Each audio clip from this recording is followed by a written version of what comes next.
Let's say you have a really difficult decision to make. What do you do? Make a list of pros and cons. Canvass friends and family for their opinions. Go online and search for advice in various forums. Turn to self-help books. What happens if you do all those things and you still can't come to a firm decision? Well, according to conventional wisdom, there's one decision-making strategy that you can still use. And the best news is, it's often framed as one of the simplest yet most effective strategies around. You can trust your gut. When you follow your intuition, the thinking goes, you'll almost always make the right choice. But here's the thing. Your gut is probably wrong. Instead of trusting your gut, you should be following the data. These days, there's more data available than ever before, and data analysis techniques are more sophisticated than they've ever been. And time after time, the data shows that counterintuitive decisions, choices that go against the prevailing tides of wisdom, are more effective than the so-called intuitive choices we make when we follow our gut. You might not be feeling inspired to say goodbye to instinct and intuition, but after the blinks to don't trust your gut, you just might be. When it comes to making important decisions, we're often told to go with our gut. But that might not be the best advice. Contrary to popular opinion, you can't always trust your gut. In fact, every decision you make based on gut feeling could be costing you big time. The best way to make effective decisions isn't to follow your instincts. Instead, you're better off basing your decision-making process on data. That's right, data. Thanks to the internet, we have huge stores of data, from Wikipedia profiles to Facebook relationship status updates at our fingertips. Advances in data analysis techniques mean it's easier than ever to generate insights from these enormous data sets. Whatever your dilemma, whether you're weighing up proposing to your partner or wondering about moving to a new city, odds are that some enthusiastic data scientist has crunched the numbers and generated findings that can help you make the right decision. And when you look at the data for yourself, you might be surprised to find that your gut feeling was actually way off base. Don't believe me? From pro baseball to Wall Street, data analysis has underpinned a lot of winning decisions. The Oakland A's had one of the lowest payrolls in the league when they reached the playoffs in 2002 and 2003. Rather than trying to draft star players with high batting averages, manager Billy Beane looked at the data. The data showed that other metrics, such as time spent on base or slugging average, were both better predictors of match success than batting average and undervalued by the market. With these insights, Beane was able to assemble a first-class team with a comparatively low budget. In Silicon Valley, data is king. One Google designer quit the company over a dispute about which shade of blue to use in an ad link. The designer wanted to go with their intuition, choosing a shade that fit their design sensibilities. The data showed a different shade would lead to a higher click conversion rate. And guess what? Conversion metrics proved Google was right to trust their data over their designer. Renaissance Technologies is one of the most prestigious, not to mention profitable, hedge funds on Wall Street. Founder James Simon started the company with something more valuable than seed money. He purchased a huge set of raw financial data. Simon and a team of expert mathematicians mined the data set for patterns and trends. Now, every trade Renaissance makes is data-driven. And in the years since its founding, Renaissance has delivered a 66% return since it was founded. Pretty impressive when you consider the S&P 500 delivered a 10% return in that same time period. Ready to ignore your gut? The next 4 blinks will show you how to make better decisions with data. Let me tell you about a friend of mine, who I'm going to call Eddie. Eddie's single, and like a lot of single people who'd prefer to be coupled, he's downloaded a few dating apps and uploaded his profile. Unfortunately, he hasn't got a lot of matches. How can he boost his success rate? Eddie's gut feeling tells him that the more conventionally attractive someone appears, the better luck they'll have on dating platforms. So he could choose to hit the gym, whiten his teeth, and get a haircut. Would that be the right decision? Well, yes and no, says Christian Rudder, a data whiz who's analyzed tens of millions of profiles on the dating platform OkCupid. Christian's research confirms Eddie's gut feeling. Incredibly good-looking people do tend to outperform their more average-looking counterparts on these platforms. Here's the catch. Eddie is nice-looking. If he worked on his appearance, well, he'd be nicer-looking. He still wouldn't be Brad Pitt-level attractive. And according to Rudder's research, unless you're extremely attractive, your appearance won't sway the amount of matches you get. But that doesn't mean Eddie can't hack the system to make more matches. See, Christian also found that it's not just extremely good-looking people who found success on OkCupid. It was also extremely tattooed people. People with extremely unusual haircuts or styles of dress. Basically, if you look extreme in any way, you're more likely to provoke a strong reaction from prospective matches. If Eddie got a face tattoo, he'd provoke a much stronger reaction among the platform's users. Lots of people would probably be turned off by his profile. But the people who were interested would be really interested. Interested enough to match with him.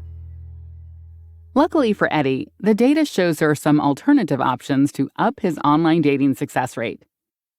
He can earn more. Easier said than done, perhaps, but for heterosexual daters, men who earn in the $150,000 to $200,000 bracket attract 8.9% more matches than men in the $35,000 to $50,000 bracket. High-earning women, on the other hand, can only expect to attract 3.9% more matches than their lower-earning peers. So, rich men attract more matches. That's hardly counterintuitive. But the data also shows us that for men, job title is just as important as salary, if not more so. An accountant might earn $150,000, but a lawyer who also earns $150,000 tends to attract more matches. The same goes for doctors, soldiers, policemen, and firefighters. Teachers and hospitality workers, on the other hand, are out of luck. The data also shows that similarity, not difference, is the most attractive trait. A study of over 1 million eHarmony matches finds that profiles with shared descriptors, for example, profiles where both singles describe themselves as adventurous, or both describe themselves as introverted, were far more likely to match. Finally, Eddie can ditch the idea that opposites attract and search for someone similar to him. These days, AI technology is pretty impressive. AI can defeat human masters at games like chess and Go. It can predict emerging health issues like Parkinson's disease before the patient notices that same issue for themselves. It can reliably pinpoint when social unrest will break out simply by analyzing discussion on Twitter. But it can't explain why some romantic relationships succeed where others fail. Believe me, scientists have tried. Data expert Samantha Joel pulled together a data set of over 11,000 couples, including data on their physical appearances, ages, salaries, interests, and values. Among all that data, Joel didn't find any reliable predictors of romantic success. Does that tell us that there's no science to building a happy, lasting relationship? It might. Or it might tell us that when it comes to looking for a long-term partner, we're simply looking for the wrong things.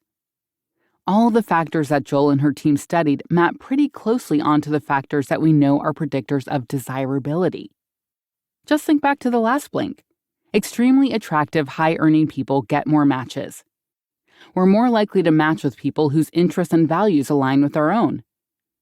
And yet all these factors that we prioritize in dating turn out to have little to do with long-term success and romance. What gives? Joel had the same question. And she did ultimately uncover a few key qualities to look for in a long-term partner. One is satisfaction.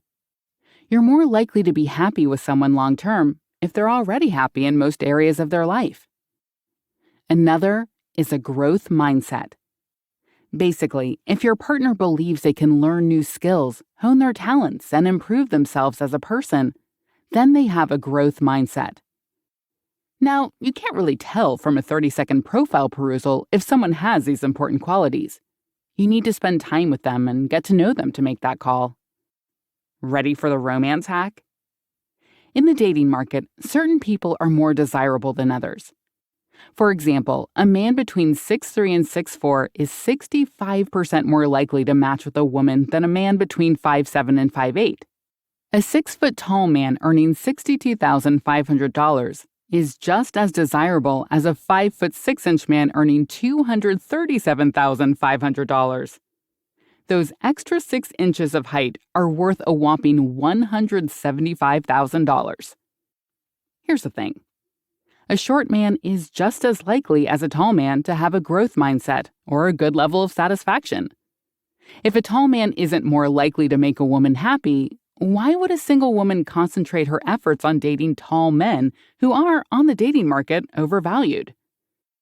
That single woman should concentrate on undervalued assets, like short men, who are considered less conventionally desirable. No matter what dating pool you're in, this is solid advice.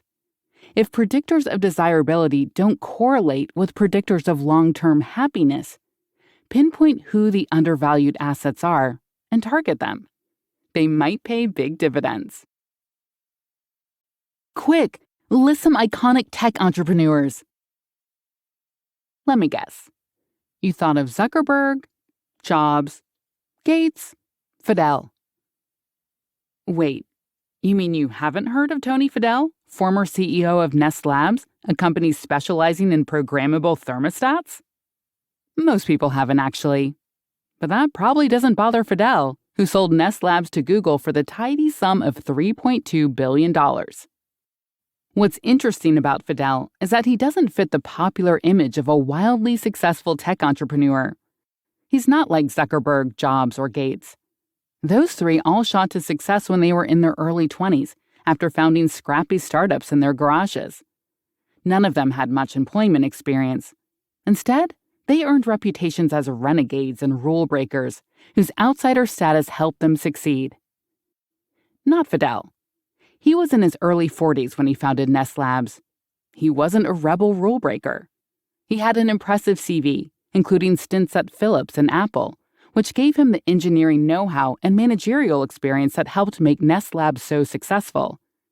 And he wasn't an outsider either. He recruited his team from a pre-existing network of peers and colleagues.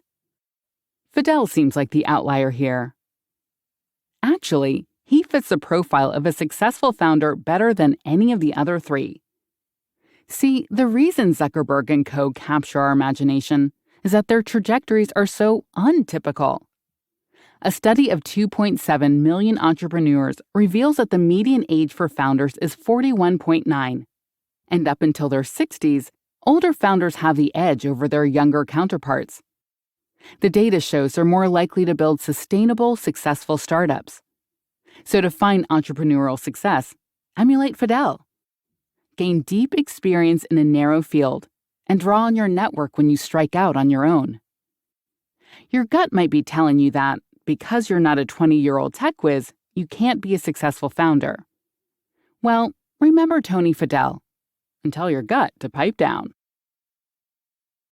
New parents are expected to make, on average, 1,750 difficult decisions in the first year of their baby's life. What should they call their bundle of joy? Breastfeeding or bottles? Cot or co-sleeping? But research shows that these decisions might have very little to do with how a baby turns out. In other words, nature trumps nurture. Take the case of twins, Jim Lewis and Jim Springer, who were raised separately from birth. When they reunited at age 39, both Jims were 6 foot tall and weighed 180 pounds.